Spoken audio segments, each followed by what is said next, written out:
pantographic records to be of any value, they have to be given according to some reference point. For example, like if I told you Houston was 200 miles, I wouldn't be telling you anything. But if I said Houston was 200 miles from San Antonio, I'd be giving you a reference point from which to start. So for the pantograph, we need to mark a couple of reference points on the patient. We'll mark the posterior reference points in front of the ear and the anterior reference point in the front. And by connecting the two, we'll have a horizontal reference plane which will relate all the pantographic recordings to. So for the posterior reference point, we can do it one of two ways. This method I'll demonstrate will be called the arbitrary hinge axis because it is not a precise location of the hinge axis. What we do, the ruler has been set up to achieve an average location.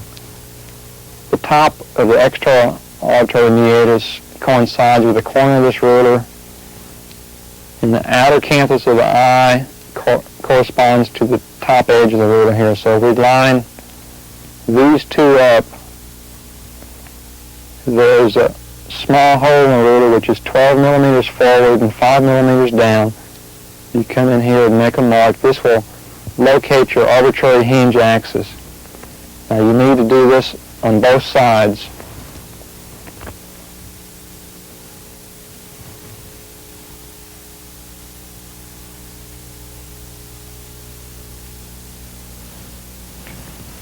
Now this locates the arbitrary hinge axis for the posterior reference point.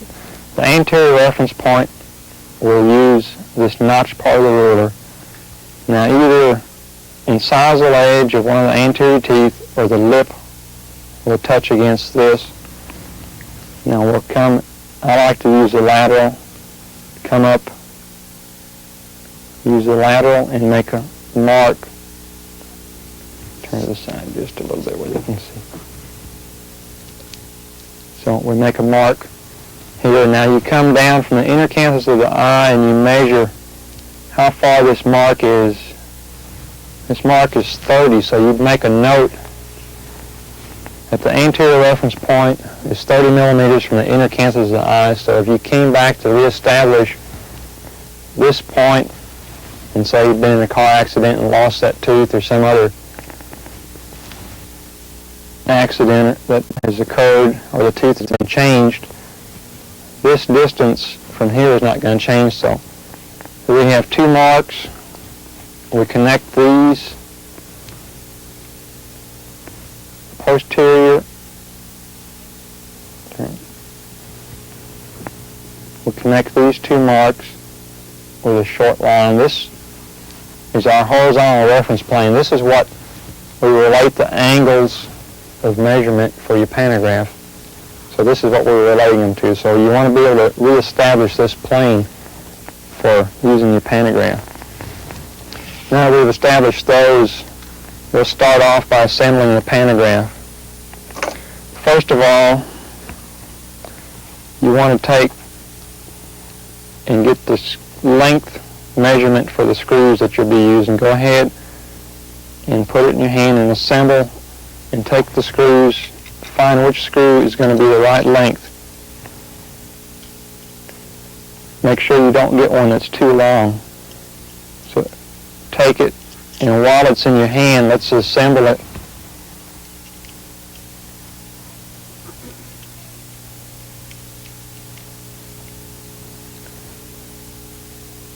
Okay, now make sure that it hasn't pried the acrylic off and that it's a firm attachment on here.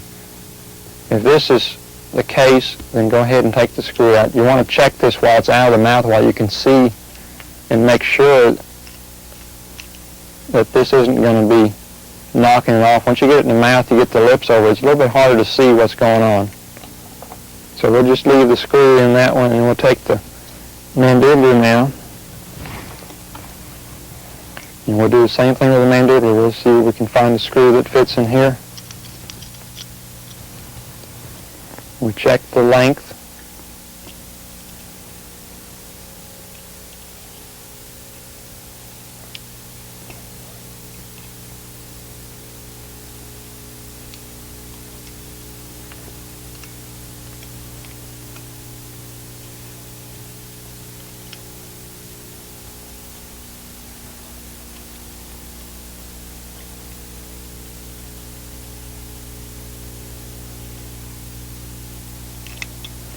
And tighten it and check that it hasn't broken the correct loose and that it's a tight, snug fit on here.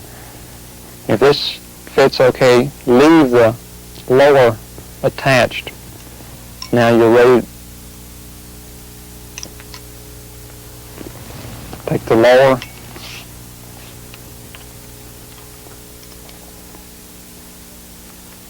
helps if you attach it the right way around too.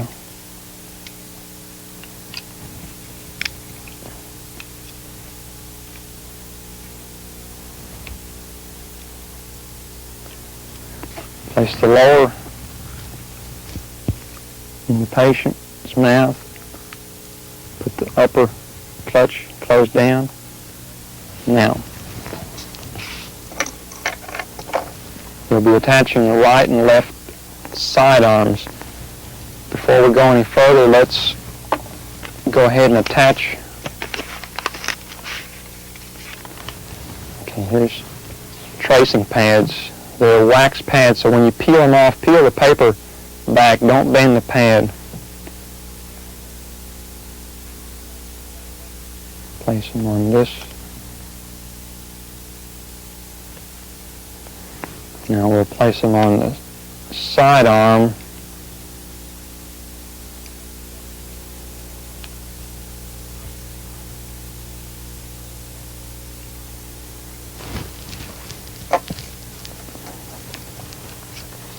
Again, make sure you bend the paper because you'll be throwing that away and not using it. This wax pad, if you bend it, you'll get creases and wrinkles and you'll get the beginning of a tracing, which isn't going to help you any.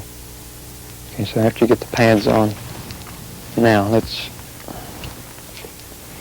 this has an adjustable side arm, so what you want to do is check the forward and back adjustment. This is adjusted all the way back to one limit of movement. So if you leave it here, you've cut out the adjustable part because you can only move it one direction. So release the lock and back it out a little bit. This will give you some room to move it forward and back. I like to take and come out to where this sleeve comes to the end of the pad. Now it also has an up and down movement. If you adjust the bottom edge of this to the center of this bar, this will give you roughly half of the up and down movement.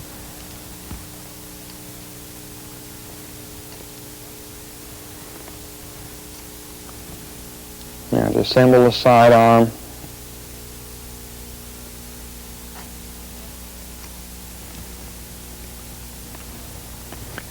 okay, this allows the arm to go back and forth for the gross adjustment. Adjust it back roughly to where you want it. Adjust this one back roughly to where you want it. Now, you'll have the patient go forward, back, Make sure that the patient is back in centric relation when you adjust these pins back here. This looks like we're real close. We'll bring it forward just a little bit and be right on, and we'll go ahead and snug up our adjustments here, and we'll go ahead and lock it, and then we'll back this pin out a little bit so we won't be scratching. Now this pin on the side should just lightly be touching the side of the face. It shouldn't be digging into the side of the face. Now we'll turn this way and we'll put this side arm on. Okay, check that you have it in the mid-range of the adjustment on these.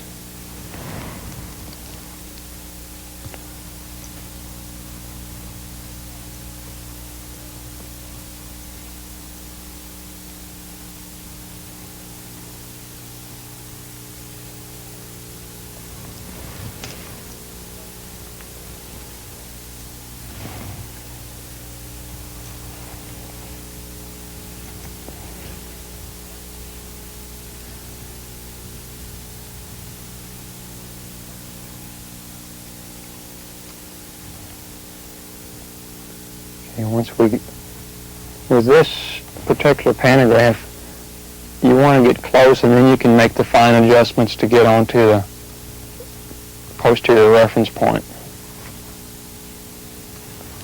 Okay, forward, back. Okay, we're right over the mark, so we've got these lined up where we want them. So we'll snug them up good, and we'll go ahead and back these pins out so we won't be scratching the side of the face.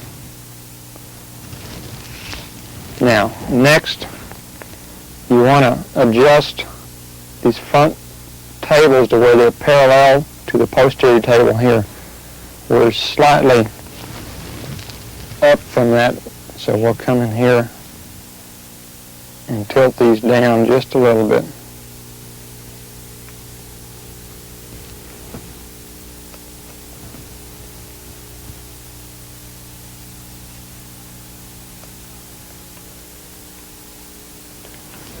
And turn the side.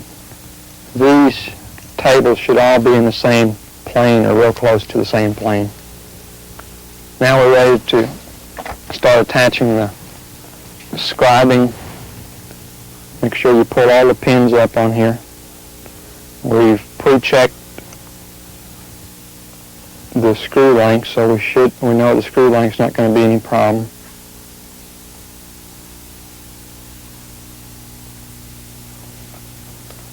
We'll snug that up. Now you want to check these scribers that the assembly is parallel to the lower and the pin's perpendicular. Also, you want to check and make sure that these lock pins are over the wax wells. This is a little bit off, so we need to move this out some.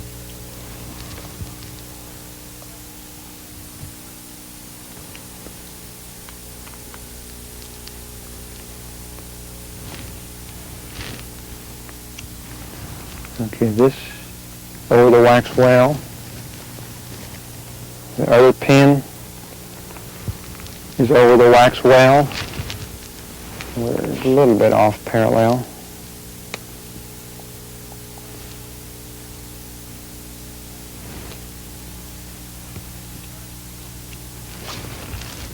Okay, now we'll set these pins aside till later. Let's set up the side scriber arms. Turn toward me.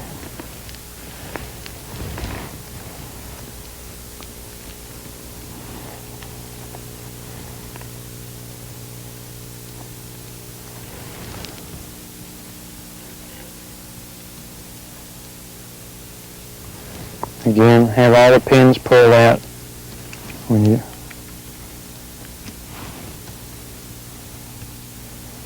Now what you'll do is you'll adjust each pin perpendicular to the pad that it's going to trace on. Now for this vertical pad, you want the pin 2/3 of the way to the front and halfways up and down. So we'll move the same for the horizontal pad. You want the pin 2/3 to the front and halfways in and out on it. So we'll check position here, and we'll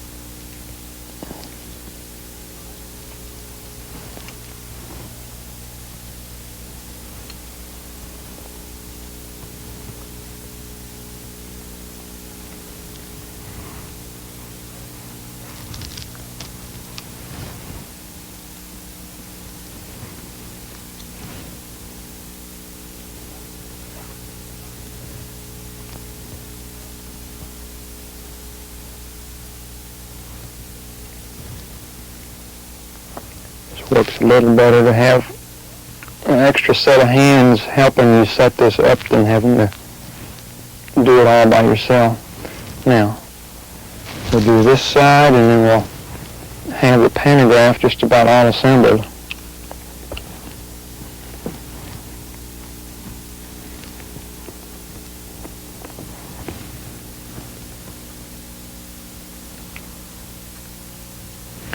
We'll set this angle, get this angle set on the end, and then we can adjust the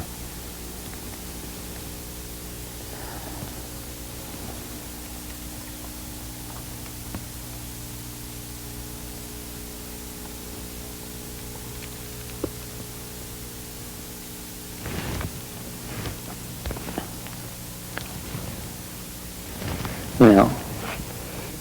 When you have them all set, we can go ahead and take these pins off the back.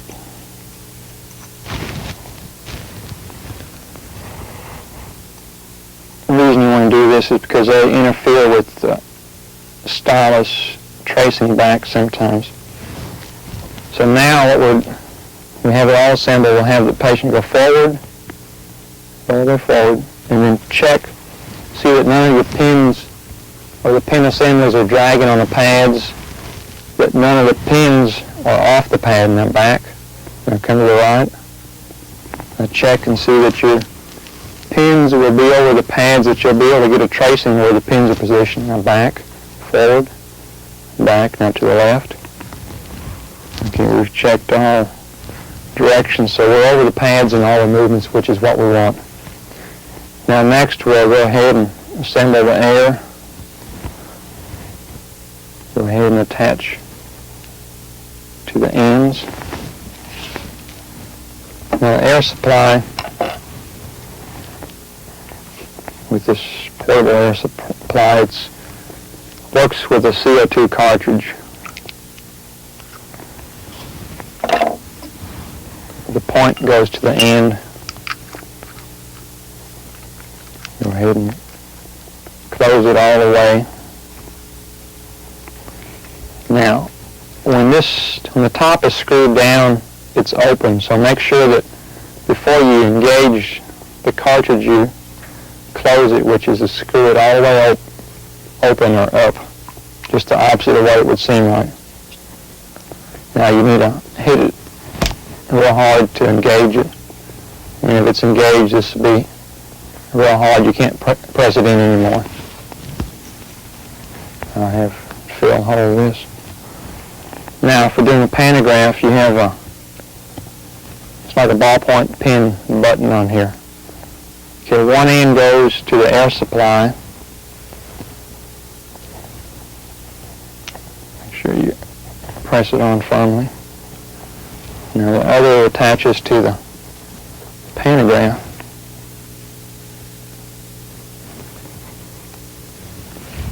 Now you want to screw that down on top, and if we have air pressure, the pins should pop up. See, the pins are firm there. Now,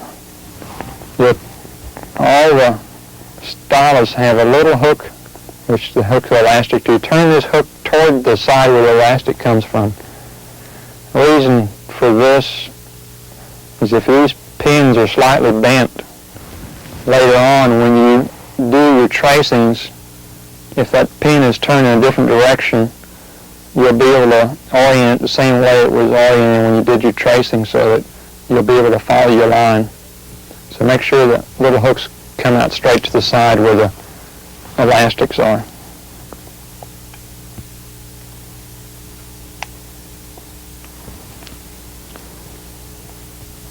Now the pantograph is all assembled and ready to go for the tracing. Now, first thing you want to do is make sure the patient's oriented where you can make the movements. You want the jaw more or less parallel to the floor. You want to position yourself where your forearm is in line with the midline of the patient and about level with the jaw. And you want to take the tip of your thumb, not the flat side, the tip.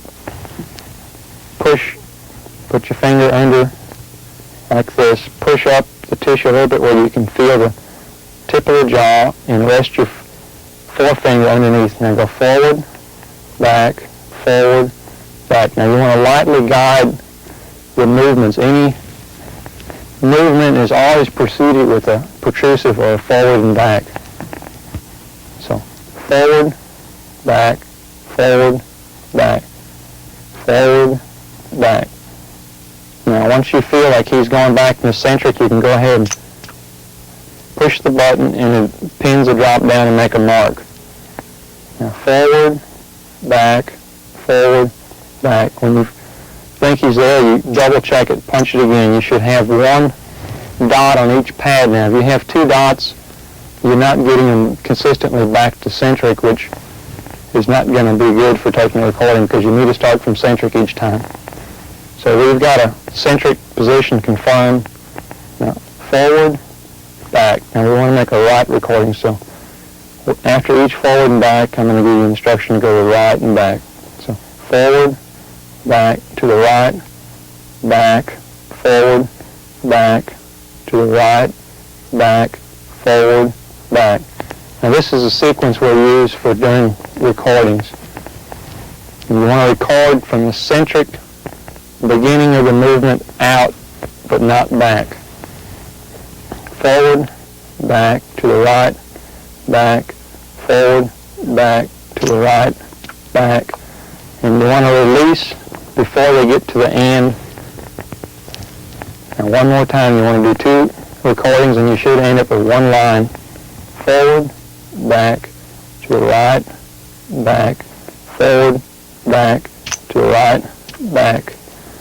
Now, we've got one line on here, so we can feel fairly certain that we have a border tracing here because the border movements are reproducible.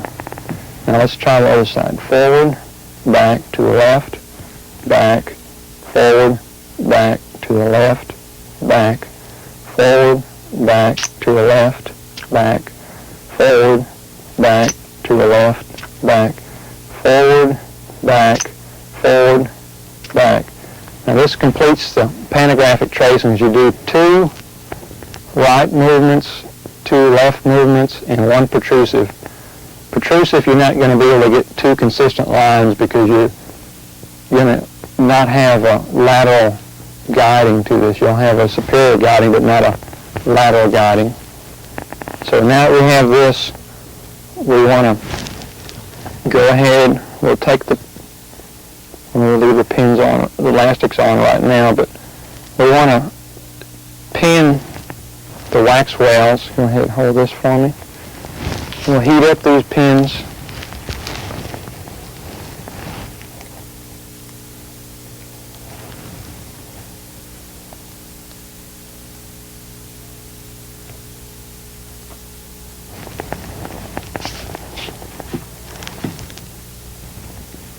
Okay, forward, back, and drop these down into the wax wells.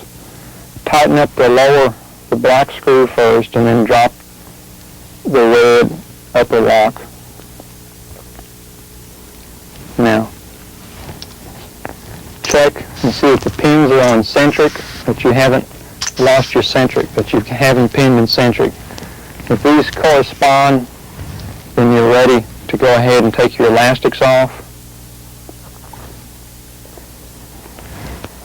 And you can shut off the air supply.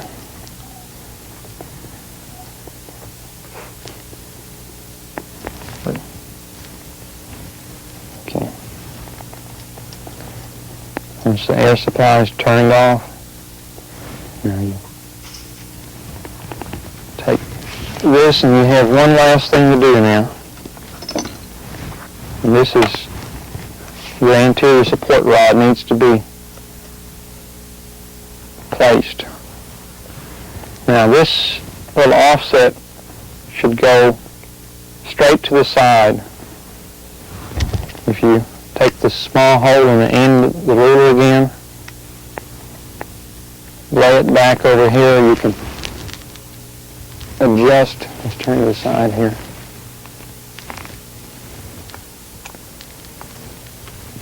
Now this ruler should be parallel to this line, your horizontal reference plane. The support rod should be perpendicular to this line, in other words, a 90-degree angle here. So get the height and get the angle.